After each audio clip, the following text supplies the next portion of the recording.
Why do Republicans like Romneycare, but hate Obamacare? Republicans hate it because Obama's the one who passed it. I mean, Republicans tried a silly amount of times to repeal it. I mean, they failed. But then what's the harm in the Republicans being obstructionists to Obama, really? Well, we're going to have to look back at history to see just how bad things can get for a republic when one side of it ideologically and illogically obstructs the other. Welcome to the very first Emperor's Report Card on Julius Caesar. I know he's not an emperor, the proto-emperor, and his acquisition of power.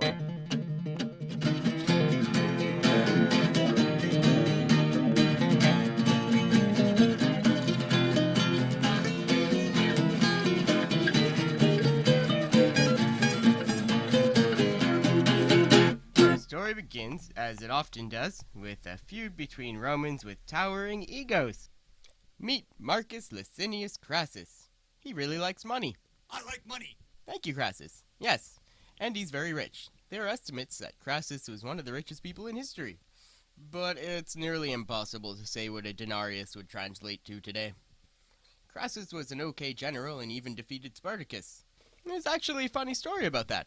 After Crassus already won the battle, this other general came in from the north and started killing little bands of Spartacus's fleeing army. The guy even took credit for beating Spartacus. This general was known as Pompey the Great. Ever since then, Crassus has had this whole little I hate Pompey thing going on. But Crassus is happy on this particular day because Pompey seems to be in a pickle. Pompey just got back a few years ago from getting Rome a lot of land in the east, so now he needs to get some land to settle his veterans. But sadly for Pompey, and really all of Rome, Marcus Porcius Cato is on the scene. Cato, in my frank opinion, is about to cause what little fabric was left of the Republic to be torn to shreds. Cato was implacable, stubborn, rich, and respected. If there ever was a Roman traditionalist, it was Cato. So Cato decides to step into the situation by simply talking, in the Senate, all day, every day that Pompey tried to pass a land bill for his veterans. Yes, you're looking at the dick who pretty much invented the filibuster. Now, if you watched my last episode, you probably just expect Pompey to use the tribal assemblies to pass his bill. But the people didn't seem to really care all that much about settling Pompey's vets either. So it's a Pompey pickle. Into this feud steps Gaius Julius Caesar. He's just getting back from covering himself in his first real military victories, and he desperately wanted to be elected consul for the next year. Elections were soon, but Caesar would have to be present for elections. So what? Well, Caesar had his whole army with him, and he also wanted to celebrate this balls-out military parade through Rome called a triumph. But entering Rome with his army was a no-no, unless the Senate votes you a triumph. So as long as someone implacable, stubborn, rich, and respected doesn't shove their nose into the situation and exacerbate it, it'll be smooth. So that Cato guy, he hates Caesar with a passion. It all kind of stems from this funny story a few years back. Caesar and Cato are having this heated debate about the Catiline conspiracy.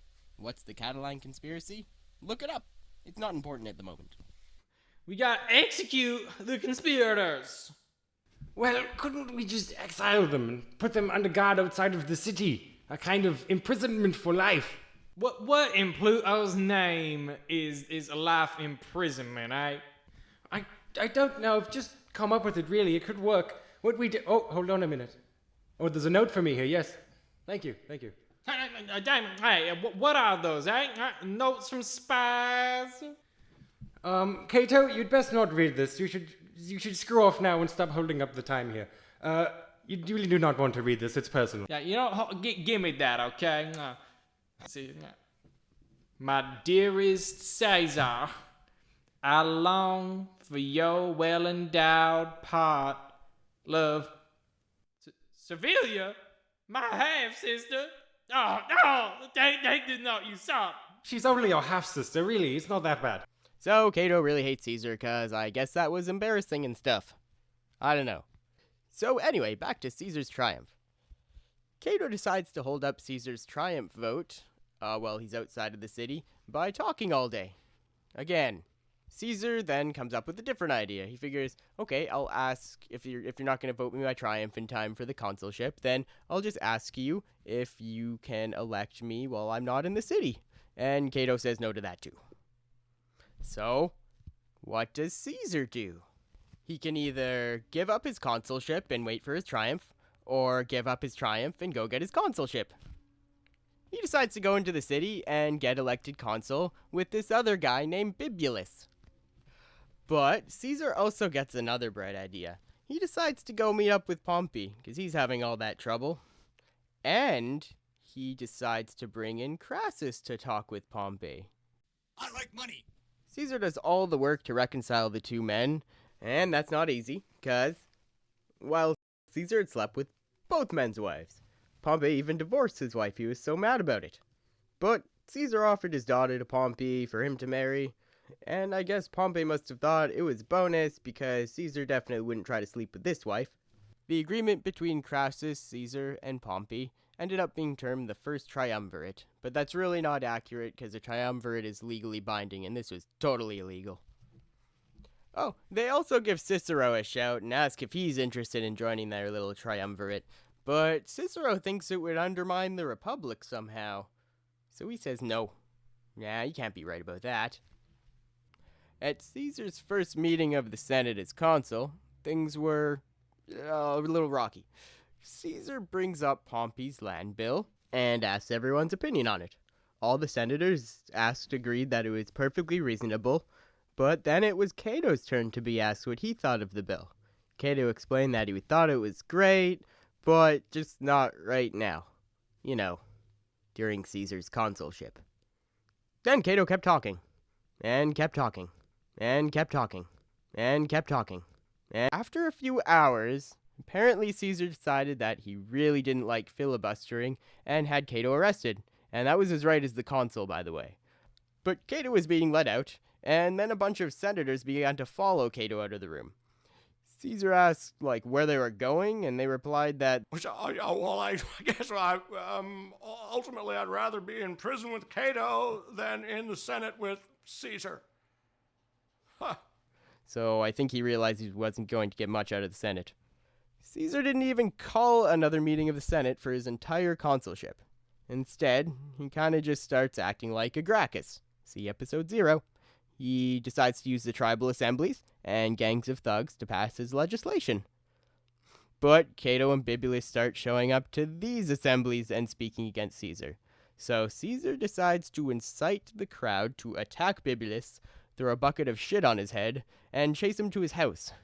Bibulus was literally trapped in his house for the rest of the year and couldn't leave. Then he watches the sky and says the auspices are bad for the day. Every day. If the auspices are declared bad for the day, then no public business is supposed to be conducted that day. Bibulus sends these messages through tribunes, who Caesar basically ignores. The Roman year was normally named after the two consuls that year. This year was supposed to be the year of Bibulus and Caesar. But the people at the time called it the consulship of Julius and Caesar. In other words, Bibulus was basically non-existent for the year. It's from about this point onwards that the Senate will increasingly have little control over Roman affairs. But we're going to pause for a second and talk about our good friend Cicero. You've heard me mention him once or twice now, so who is he? Cicero was born in a small town outside Rome and started out as a pleb, but eventually became consul in 63 BC. During his time as consul, he had a bunch of senators executed without trial for possibly trying to overthrow the Republic. Cicero was also a rhetorical bitch slapper, sometimes to his own detriment. Here are some examples. Hey guys, praise this Crassus guy. Yay! Hey guys, don't praise this Crassus guy. He's a bit of garbage. Boo! What? A day or two ago you were praising me. I was practicing my speech to make you sound like a good person. Yay! Think about that. He spent days setting up an insult. And this other time, Cicero's examining a witness at trial, and I guess he offended the guy. You're acting effeminate. I revile it. You ought to revile your sons at home. Yay! He has also called people Fool! Gladiator! imbecile, sheep, rogue, prostitute, debauchee, brainless. Fun fact, all those words were used by Cicero to describe Mark Antony. But we'll save that for the Augustus episode. As we go on in this story, you're going to see Cicero waver between placating the triumvirate, but watching it closely, and supporting Cato's faction. He would probably love if Cato's faction would embrace him, but since he was born poor, the patricians really never seemed to accept him. It can be really easy to hate Cicero and see him primarily as a self-serving person, but when looking at his actions, you always got to remember that Cicero didn't have any big family name to fall back on, and as a consequence, he always had to shout his accomplishments at anyone who would listen. This also meant that Cicero had no family network of support to fall back on when his political enemies came around. But the year's almost done, and that means Caesar's consulship is at an end. So what does he have planned after this? Retirement? Open a restaurant? Maybe a career in stand-up? No. It appears as a last attempt to piss off Caesar, the Senate was going to leave the maintenance of Italy's forests to him and Bibulus. So Caesar left politics and planted trees in Italy with his good friend Bibulus. He was a tree hugger. Why do you think there's a salad named after him? Fun fact, Caesar salads are not named after Caesar. In all seriousness, Caesar was pretty annoyed at this and decided he would rather be made proconsul of Gaul, while Pompey and Crassus controlled things in Rome.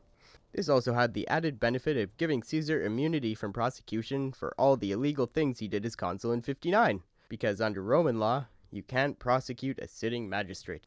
But one of Caesar's last acts as consul was to oversee the adoption of a patrician man by a plebe, purely so he could be elected to tribune of the plebs, which gave you a lot of power. Again, see episode 0. I already did all the tribune explaining and all the... I want to do it! This man's name was Publius Clodius Pulcher. And he's gonna cause a lot of shit to go down while Caesar's in Gaul. But that's for the next episode. When we return, we'll see Caesar in Gaul, while Pompey and Crassus find out Rome can be kind of a hard thing to control. And will the alliance between Pompey, Crassus, and Caesar hold up? It doesn't.